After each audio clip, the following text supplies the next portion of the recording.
Vision document 2047 को लेकर UP विधानसभा में चर्चा जारी है। वहीं डिप्टी सीएम केशव प्रसाद मौर्य ने समाजवादी पार्टी पर दूरदर्शिता के अभाव का आरोप लगाया।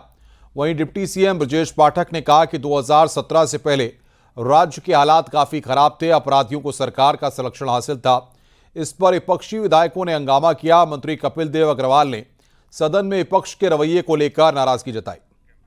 विधानसभा में संजय निषाद के बयान पर हंगामा हो गया जब उन्होंने समाजवादी पार्टी को फूलन देवी का हत्यारा बता दिया।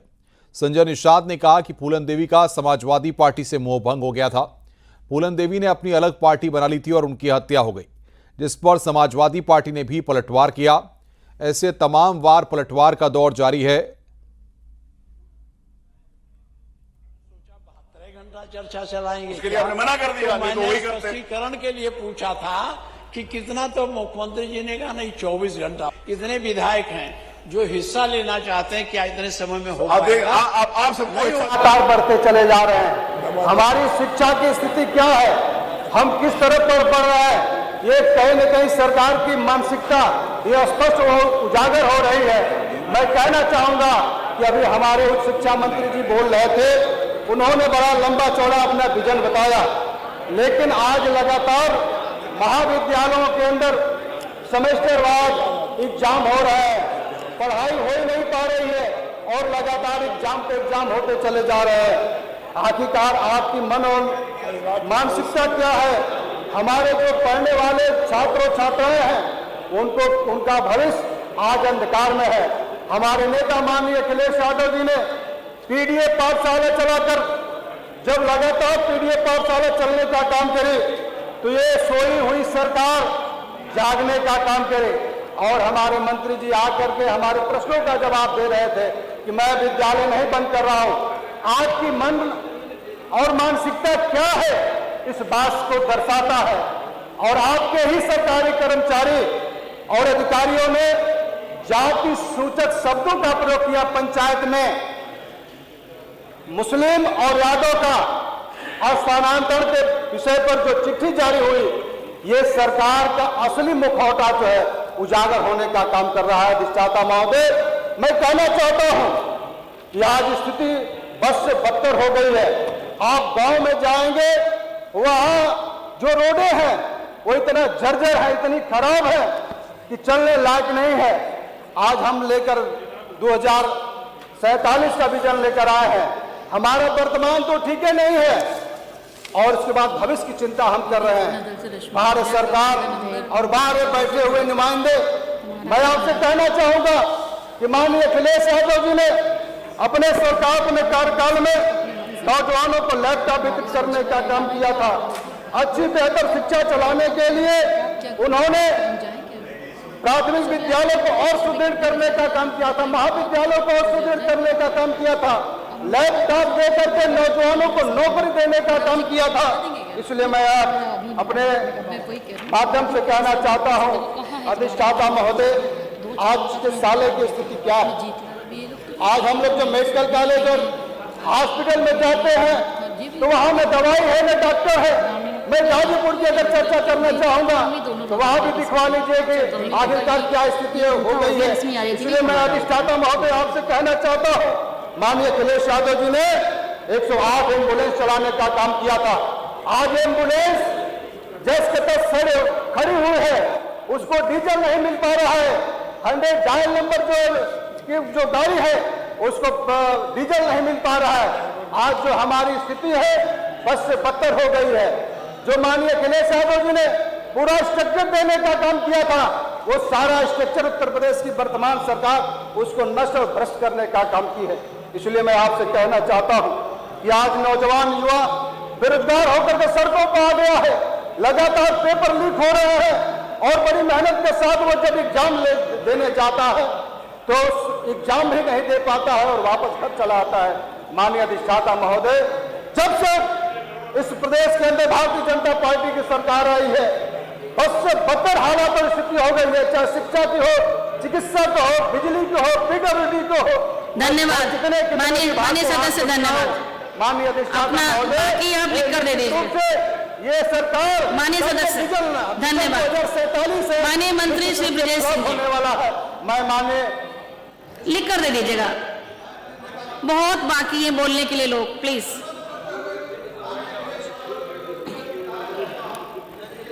आप शुरू करें। माननीय अधिष्ठाता महोदय, विकसित उत्तर प्रदेश और विकसित भारत 2047 के विजन के इस महत्वपूर्ण चर्चा में आपने मुझे बोलने का अवसर प्रदान किया। मैं हृदय से आपके प्रति अपना आभार व्यक्त करता हूं। माननीय अधिष्ठाता महोदय, ये हम सब इस विधानसभा के जितने वर्तमान सदस्य हैं, हम सब का सौभाग्य है कि विजन 2047 हम सब जो चर्चा यहां पर हो रही है उसका हम सबको हिस्सा बनने का सौभाग्य प्राप्त हुआ। मेरे सामने के प्रतिपक्ष के साथी अभी कई लोगों ने 2027 की बड़ी चर्चा की। मैं अपने आप को संबद्ध करता हूं भाई अभय सिंह की बात से कि कुछ लोगों का विजन केवल सरकार बनाना होता है और देश के वर्तमान प्रधानमंत्री नरेंद्र मोदी जी और उत्तर प्रदेश के यशस्वी मुख्यमंत्री योगी आदित्यनाथ जी का विजन, एक का विजन देश को विकसित भारत बनाना है और एक का विजन विकसित उत्तर प्रदेश बनाना है। वो शायद ये भूल गए कि वो किस सिद्धांत पर काम करते हैं हम नहीं जानते, लेकिन इधर सत्ता पक्ष के बैठे हुए समस्त विधायक ये उस विजन पर काम करते हैं कि स्वामी विवेकानंद ने कहा था कि जब तक लक्ष्य को प्राप्त ना कर लेना तब तक अपने पथ में कहीं विराम ना ले लेना। हम लोग इस विजन के साथ काम करते हैं। माननीय अधिष्ठाता महोदय, विकसित उत्तर प्रदेश 2047 का विजन प्रदेश के गांव, गरीब, किसान, वंचित, पिछड़े, आदिवासियों, उन सभी लोगों की उम्मीदों और विश्वास को पूरा करने का विजन है, जिनकी आंखों में एक सपना अपने वर्तमान भारत को विकासशील भारत से विकसित भारत तक की यात्रा के साथ अपनी आंखों के सामने साकार होते देखना है। ये 25 करोड़ प्रदेशवासियों का विजन है, संपूर्ण राष्ट्र की समृद्धि और विकास का विजन है। विकसित उत्तर प्रदेश 2047 का विजन केवल गांव, गरीब, किसान और प्रदेश की समृद्धि तक सीमित नहीं है, बल्कि यह विजन भारत को आत्मनिर्भर, विकसित और विश्व गुरु बनाने का भी विजन है।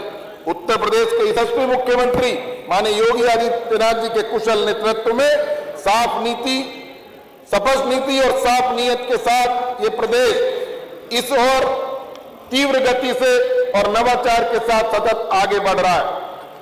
माननीय अधिष्ठाता महोदया, जब देश आजाद हुआ तब वंचितों, शोषितों की आंखों ने बेहतर और खुशहाल जीवन के स्वप्नों को बुनना शुरू किया था। कई सरकारें आई और गई, लेकिन खुशहाली और समृद्धि के सपने अधूरे ही रह गए। धुएं की पीड़ा, माताओं बहनों की अस्मिता की चिंता, किसानों की दुर्दशा से किसी को कोई मतलब नहीं था। आदिवासी जैसे लोग तो जैसे गुमनाम ही नहीं थे, जिन्हें कोई पूछने वाला नहीं था। इन सब के सपने पूरे करने का काम यदि इस देश की वर्तमान परिदृश्य में किसी ने किया तो देश के वर्तमान प्रधानमंत्री नरेंद्र मोदी जी ने किया।